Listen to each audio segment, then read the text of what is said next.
Namaste, Jai Bharat. Bangladesh is our neighbor. Actually, we have a good hand in making Bangladesh Bangladesh. So, Bangladesh is a nation now in turmoil in the sense that they experience lawlessness and anarchy. They had a democratically elected government and they were doing very well. Now suddenly the whole thing turned, it just goes into anarchy. Now there is no government. There is a so-called caretaker government, puppet government. I don't think even it is puppet government. Now there is a lot of people means not individuals, lot of interests were playing in it. Fundamentally, the Jamaat-e-Islami is a sect of Islam, and they were made instruments. They were made instruments by the other group who wanted to destabilize Bangladesh primarily for one particular reason, and to extend such destabilization into Bharat if possible. They were trying. They will continue trying. How to deal with this is our problem, and we'll do it. That's a different question. But Bangladesh, which was doing very well, you see, when Bangladesh was liberated from Pakistan in 1971, because the Pakistani domination is essentially Punjabi domination. In Pakistan, Punjabis have a big say.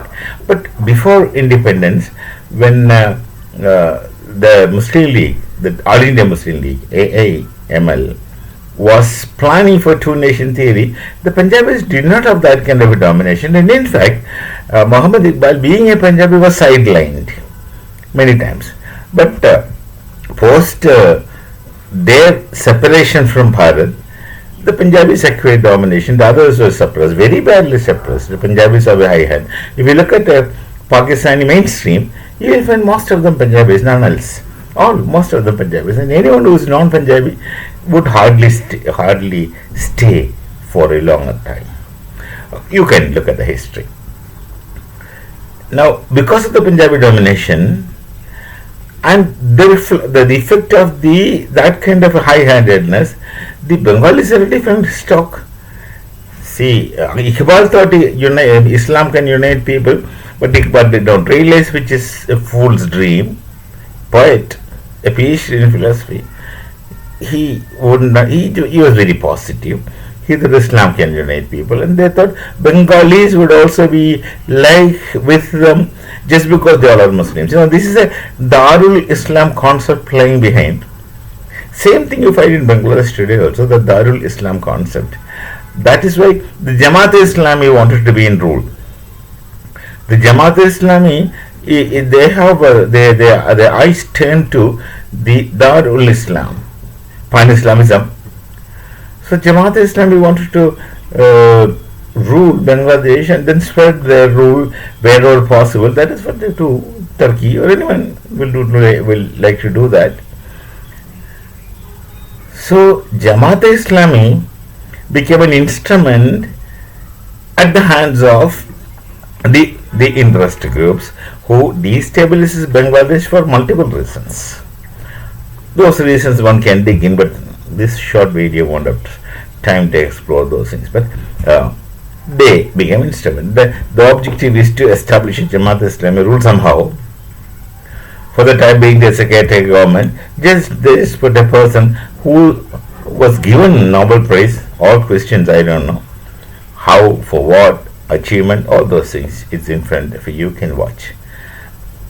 But then what happened in Bangladesh today is, number one is lawlessness. There's no rule.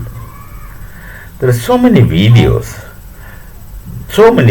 outside of the social media where in Bangladesh, the Hindus are being very badly persecuted. Hindu women are getting beaten up, and not only beaten up, they take things in their hand. Some days they may have bangles, some days they may have mobile phones. All these things are taken. They are beaten. They run. This person goes with a baton after. I've seen such videos. Miserable. It's not good to speak about it because it hurts. Now, what will be the economic state of Bangladesh post chaos? Chaos continuing, no one can predict when things will get settled. Bangladesh's chief main source of income used to be from their fabric exports. This happened in 1905. This happened in 1905 and 6, and also in 47. It happens now. That is, in 47, when Bangladesh became East Pakistan, the jute mills were there in East Pakistan, that is today's Bangladesh, and the jute cultivation was in Bharat. So they could not operate, nor could our farmers sell. That was the situation then. It, of course, got resolved. Now, perhaps the chief income of Bangladesh is their fabric export. Their fabric export has a point, because in the entire world, fabric made in Bangladesh is cheap, and to the price what we give, you are getting a very good quality. Now, it has a reasonably acceptable quality, and prices are very cheap. The prices are very cheap because the labor is very cheap. Many places, this fabric export industry runs through cottage industries, like, you give 100 pieces to some family, they just stitch in a better way. They're doing it daily, so they're trained. They're fairly good artisans. So they are able to have the market in the world cheap and good quality. These two things has to go together. When these two things go together, you get a very good market wherever in the world is. The number one in fabric export in the whole world is China, as usual. China also has got cheap labor. They've got a controlled population under the terrible control of a dictatorship. It is dictatorship in China, which is supposed to be dictatorship of proletariats, but there are no proletariats. The proletariats are being under dictatorship by the parties. They have a communist party which does the dictatorial business, and of course the top man is the top man always. The Bangladeshi export, the number two in the world, suffers. Why suffers? Normally, look at the situation now. Christmas is coming, New Year is coming. The European market will need fabrics cheap and best, naturally. Now, you cannot manufacture clothing overnight. It will take months. So the agencies in the market will have to place order to their contacts all over the world, primarily in Bangladesh, because it's cheap. They have to place order, and then they will take at least 3 to 5 months to manufacture things, and then exporting through shipping. All these things take time. Now suddenly the cloth market, the fabric market in the Europe is in problem. It's in problem because they know that they can't get things from Bangladesh anymore. At least they can't get it in time. So they would go to other places. Of course, obviously to China. And those who don't like China, of course, is not much liked by people. If not China, then where? Of course, Bharat. We also have got good fabric. We also have got our cloth things will be costlier than Bangladesh. It's not as cheap as Bangladesh because here our labor situation is different. Bharatiya clothes are of very good quality, but not as cheap as Bangladesh. Their labor is cheap. We don't have cheap labor. Our wages or salary, they are reasonably high because the people have a living standard is high. When you compare with Bangladesh, an average living standard in Bharat is much high. So one has to pay more. That is how our clothing, our fabric becomes costlier than Bangladesh. You can't make it cheaper anymore. But they have to take from us. The orders will get shifted immediately from Bangladesh to Bharat. We have got Tirupur, many places in Maharashtra, Gujarat, great mills, grade mills we have. All these areas, the order will shift to this place. It doesn't mean that they are not knowing. People are ordering from Bharat also. But now the Bangladesh market is closed. They will shift it to Bharat, which is revenue for Bharat, number one, and destruction, poverty for Bangladesh. Now, the most important thing is most of the raw material with which Bangladeshi fabrics are produced go from Bharat. Most of it is supplied by Bharat. Power, electricity is chiefly given by Bharat, by Adani Group. What will happen to them if we don't give them this or give them less? The whole industry will suffer. The whole industry will suffer. That's what Bangladesh is going to face. If they keep humiliating, persecuting and killing Hindus, destroying, it's natural that we will not support them for that. I mean, we will not help them. When it is dire necessity, we may help for medical, this and that thing, etc. But we will not help them. We will not give them power free.